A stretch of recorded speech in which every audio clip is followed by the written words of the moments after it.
Pour valider le contact interne d'un disjoncteur, eh bien, si celui-ci est sous tension, évidemment, il faut venir vérifier quel type de tension qu'on travaille et surtout aussi le niveau de tension. Donc, vous avez 120 volts ici qui est du courant alternatif et vous avez du 220 volts courant alternatif.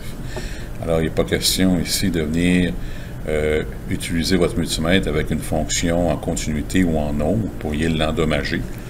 Alors, on va venir vérifier ici en tension. Donc, volt, comme ceci. On va venir chercher une référence. Par exemple, ici, vous avez le neutre. Donc, le fil blanc, c'est le neutre. Le fil noir, c'est la ligne de tension. Et à l'admission, on obtient 120 volts. À la sortie, on obtient 120 volts. Pour définir si le contact est bien fonctionnel, on va venir le mettre à off. On devrait obtenir approximativement 0 volts. Ça va être la même chose de l'autre côté. Vous avez un double, donc sur le 240. Alors, on va venir chercher une référence, comme ceci.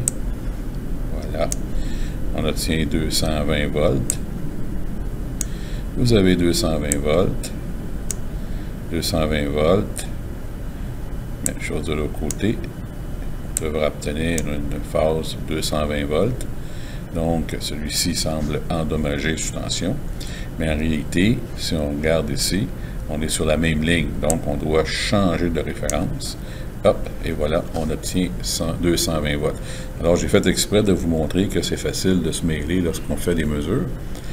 Donc, on va venir vérifier off. Dans les deux cas, je devrais mesurer 0. Donc, lorsque celui-ci n'est pas raccordé, eh bien, on peut venir ici en fonction ohm ou continuité. On va venir ici à son admission, sa sortie, OL, donc off, et une résistance très minime. Même chose de l'autre côté.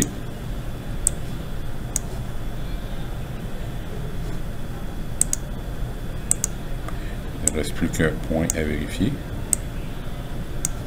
Et voilà, votre vérification est terminée.